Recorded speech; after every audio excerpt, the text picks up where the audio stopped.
গতিকে হাতীখিনি আমি নলবাৰীৰ পৰা নদীৰ পাৰে পাৰে লৈ যোৱাৰ ব্যৱস্থা কৰিছোঁ।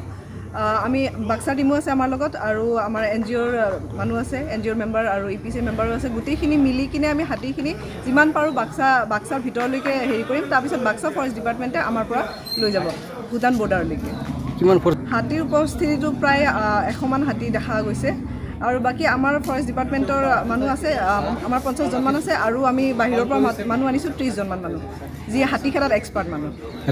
হয়, মই এই ক্ষেত্ৰত ৰাইজৰ সহযোগিতা বিচাৰিছোঁ, যিহেতু আমাৰ ইয়াতে ফৰেষ্ট লেণ্ড নাই, গতিকে ৰাইজৰ ঘৰৰ ওচৰেৰে হাতী দৌৰিব, গতিকে সেই ক্ষেত্ৰত ৰাইজৰ সহযোগিতা বিচাৰিছোঁ যাতে আমাৰ কামত কোনেও হকাবধা নকৰে। গতিকে সিহঁতৰ মানুহ আছেই, গতিকে আপোনালোকক মানে আমি অনুৰোধ কৰিছোঁ যাতে গাঁৱৰ মানুহখিনি মানে সেইখিনি অকণ কণ্ট্ৰল কৰক, কাৰণে হাতীৰ লগত যেতিয়া যাব আৰু জাক হাতী খেদিবলৈ অতি ভাল, মানে একদম লগে লগে গুচি যাব।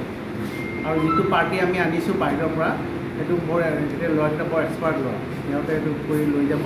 খালি দুইফালে যাতে কোনো পাব্লিক মানে ইণ্টাৰফেৰেঞ্চ নহয়, সেইখিনি আপোনালোকৰ সকলো সহায় কৰিছে। এডমিনিষ্ট্ৰেশ্যন তাৰ আছে বা আমাৰ পুলিচৰ লগকো মই অনুৰোধ কৰিছোঁ যাতে সেইটো আপোনাৰ মুখটো কণ্ট্ৰল কৰিব নোৱাৰিলে আকৌ ঘূৰি আহিব। আৰু নিৰ্দিষ্ট ঠাইত চবখিনি আছে, আপোনালোকে অলপ বুজাই ক'ব, এনাউন্স কৰি দিব, আৰু আমাৰ প্ৰশাসনৰ মানুহখিনি আছে, আমি ইমিডিয়েটলি হেৰি কৰিব লাগিব, কাভাৰ কৰিব লাগিব, যাতে কোনো মানে উত্ৰাৱল নহয় আৰু কোনো হাতীটো উত্ৰাৱল নকৰে। এবাৰ হাতীটো গেট ইনটু দ্য ট্ৰেক, এইটো ৰাস্তা দি আমি যাব লাগিব, তেতিয়া হাতীটো নিজে নিজে ওলাই যাব। আৰু বাক্সাৰ পিনৰ পৰা আৰু যিটো আমাৰ বৰ্ডাৰ আছে তাৰে পৰা সেইখিনি বাক্সাৰ পিনটো ৰেডি হৈ আছে। আৰু আপোনালোকে বাক্সাৰ লগত কোঅৰ্ডিনেশ্যন কৰি লওক যাতে সিহঁতে আকৌ ইয়ালৈ ঘূৰাই নপঠায়, চিধি যাতে লৈ যাব পাৰে। গৈ আছে আহি পেলাই কোনোবাই কিবা তাতে অশান্তি দিলে, আকৌ হাতীলে আমি আকৌ কি হয় সেইটো কৰিলে যোনখিনি আগতে আমি কষ্টখিনি কৰিলোঁ তাতে বেক হৈ যাব, সেইখিনি বস্তুতে বেক হৈ যাম। আৰু এইখিনি অলপ আপোনালোকে আমাৰ কাৰণে দিগদাৰ হৈছে, কাৰণ এটা ফৰেষ্ট এৰিয়া আছে, ফৰেষ্ট এৰিয়াত সোমাই গ'লে আৰু আমাৰ কাৰণে প্ৰব্লেম। ঠিক আছে, সেইকাৰণে আমি যিমান পাৰোঁ আমি চেষ্টা কৰিম যে ডে দুবাৰ কাম।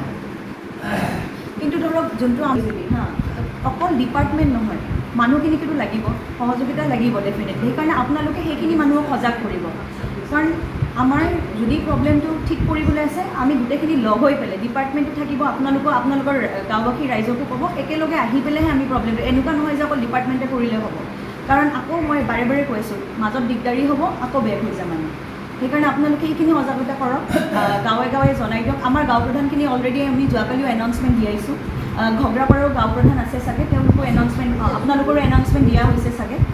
নমস্কাৰ, মই অজয় ফুকন আৰু এইখিনিতে সমূহ এনি ভাৰত চেনেলটোৰ যিসকল কৰ্মকৰ্তা আছে সকলোৰে মোৰ ফালৰ পৰা শুভেচ্ছা জ্ঞাপন কৰিছোঁ।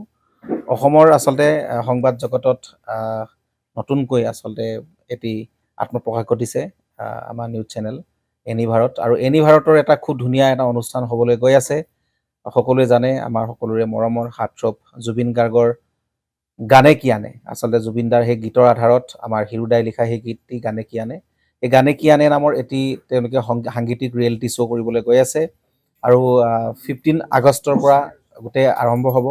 প্ৰথম অডিশ্যন অসমৰ ধেমাজি জিলাত আৰম্ভ কৰিব।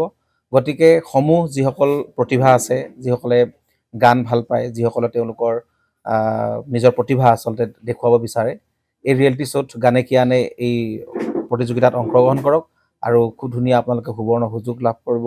লগতে ইয়াতে পুৰস্কাৰ আছেই, বিভিন্ন ধৰণৰ উপহাৰো আপোনালোকে লাভ কৰিব, আৰু লগতে এগৰাকী প্ৰতিষ্ঠিত আচলতে এগৰাকী শিল্পী হিচাপে অসমৰ সাংস্কৃতিক জগত আপোনালোক প্ৰতিষ্ঠা লাভ কৰিব।